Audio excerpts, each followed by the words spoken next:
কাল বিকেলে হঠাৎ করে বৃষ্টি হওয়াতে ভাবলাম একটু পেঁয়াজ পকোড়া বানাই। সেই জন্য এখানে কিন্তু পেঁয়াজ পকোড়া বানিয়েছি।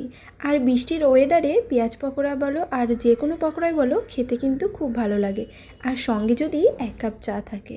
তো চলো এই পেঁয়াজ পকোড়া কীভাবে বানালাম সেটাই তোমাদের সঙ্গে শেয়ার করি। এখানে আমি পেঁয়াজ কুচি কুচি করে কেটে নিয়েছি, একদম কুচি কুচি করে কেটেছি। এবার পেঁয়াজগুলোকে ঝুড়ি ঝুড়ি করে ছাড়িয়ে নিলাম।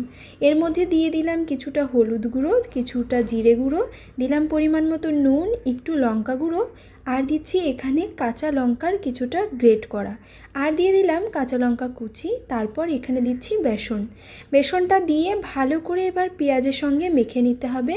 এখানে কিন্তু প্রথমেই কোনো জল অ্যাড করবে না, পেঁয়াজের মধ্যে যেটুকু জল জল ভাব রয়েছে সেইটুকুর সঙ্গেই আগে মেখে নেবে। তারপর যদি মনে হয় আর একটু জল দিয়ে ভালো করে মাখতে হবে, তখন কিন্তু হাতে করে অল্প অল্প জল ছিটিয়ে ছিটিয়ে মেখে নিতে হবে। এখানে দেখো আমার মনে হয়েছে কিছুটা জল লাগবে, সেই জন্য আমি হাতে করে জল নিয়ে ছিটিয়ে তারপর কিন্তু মেখেছি। এবার দেখতেই পাচ্ছ খুব সুন্দর মাখা হয়ে গেছে, আর আমি হাতে করে দেখিয়েও দিচ্ছি কতটা শক্ত বা কতটা নরম থাকবে। এই প্রসেসেই কিন্তু তোমরা মেখে নেবে। এবার কড়াইতে অল্প তেল দিয়েছি, ডুবো তেলে আমি একদম ভাজবো না।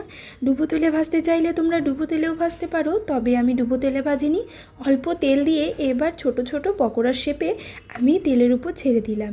এপিট ওপিট করে ভালো করে ভেজে তুলে নিলাম। লালচে লালচে কালার হয়েছে, আর গরম গরম চায়ের সঙ্গে এই মুচমুচে পেঁয়াজ পকোড়া খেতে এত ভালো লেগেছে, আর বৃষ্টির দিন বলে টেস্টটা যেন আরও বেশি বেড়ে গেছে।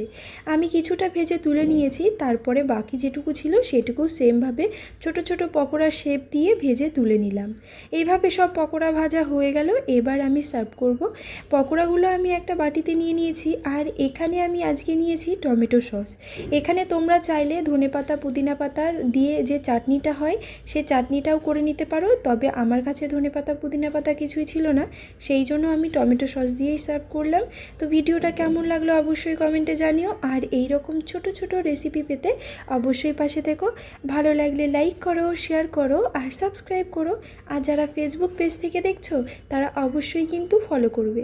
টাটা, চলে আসবো নতুন আবারও একটা ভিডিও নিয়ে।